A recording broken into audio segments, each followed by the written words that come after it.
Assalamualaikum warahmatullahi wabarakatuh. Perkenalkan, nama saya Sri Rahayu dari kelas Agribisnis A dengan NIM 2003211000071. Kali ini akan mencontohkan beberapa jenis penyakit pada tanaman.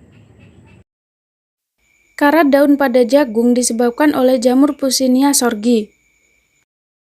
Jamur melewati musim dingin di inang alternatif spesies dari Oxalis dan melepaskan spora selama musim semi.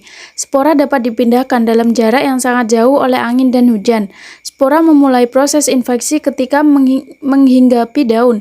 Infeksi sekunder dari tanaman ke tanaman juga dapat terjadi karena angin dan hujan. Perkembangan penyakit ini didukung oleh kelembapan yang relatif tinggi, hampir 100%, embun, hujan, dan suhu dingin antara 15 dan 20 derajat Celcius. Cuaca panas dan kering pada gilirannya akan memperlambat atau menghambat perkembangan jamur dan timbulnya penyakit ini. Gejala yang muncul yaitu flek-flek kecil muncul di kedua sisi daun dan perlahan berkembang menjadi bercak-bercak kecil berwarna kecoklatan. Bercak-bercak yang memanjang ini kemudian berubah menjadi bintil-bintil seperti tepung, berwarna coklat keemasan yang tersebar dalam jarak yang renggang di sisi atas dan bawah. Warnanya bisa berubah menjadi hitam saat tanaman matang. Berlawanan dengan penyakit karat lainnya, gejala biasanya tidak muncul pada bagian-bagian lain tanaman, seperti tangkai, daun pelindung, atau kulit ari. Namun tangkai cenderung tumbuh lemah dan lunak, dan rentan rubuh. Jaringan daunnya lebih muda, lebih rentan terhadap infeksi jamur daripada daun tua.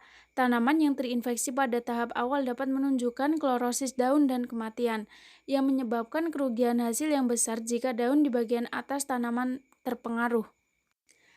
Ada beberapa tindakan pencegahan seperti menanam varietas tahan penyakit, melakukan penanaman lebih awal untuk menghindari kondisi infeksi yang optimal, menggunakan varietas pendek musim yang matang lebih awal, memantau tanaman secara teratur untuk melihat tanda-tanda penyakit, terlebih saat cuaca mendung, melakukan pemupukan seimbang dengan pemberian nitrogen yang terpisah, dan merencanakan rotasi tanaman dengan tanaman yang tidak rentan. Yang kedua yaitu penyakit blast pada tanaman padi.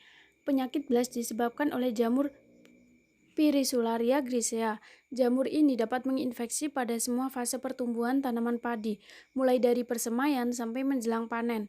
Pada fase bibit dan pertumbuhan vegetatif tanaman padi, P. grisea menginfeksi bagian daun dan menimbulkan gejala penyakit yang berupa bercak coklat, berbentuk belah ketupat yang disebut blast daun. Pada fase pertumbuhan generatif tanaman padi, gejala penyakit blast berkembang pada tangkai atau leher malai disebut blast leher. Perkembangan parah penyakit blast leher infeksinya dapat mencapai bagian gabah dan patogennya dapat terbawa gabah sebagai patogen tular benih atau seedborne. Faktor-faktor yang mempengaruhi perkembangan penyakit blast pada tanaman padi seperti tanah, pengairan, kelembapan, suhu, pupuk, dan ketahanan varietas. Gejala penyakit blast yang khas adalah busuknya ujung tangkai malai yang disebut busuk leher. Tangkai malai yang busuk mudah patah dan menyebabkan gabah hampa.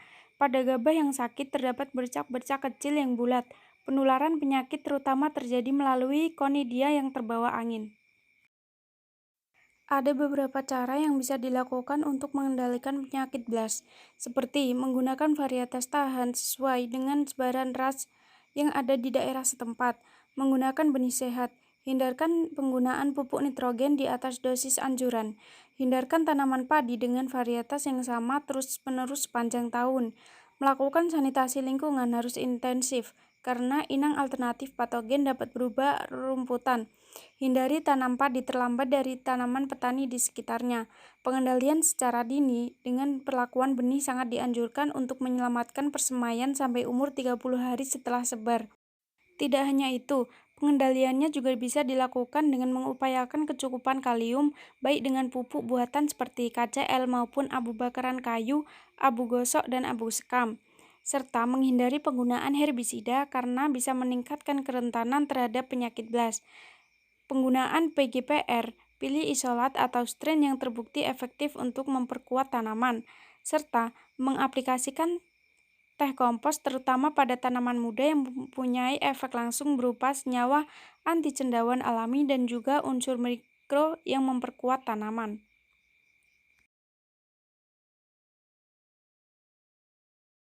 Sekian penjelasan dari saya. Apabila ada salah kata, saya mohon maaf. Wassalamualaikum warahmatullahi wabarakatuh.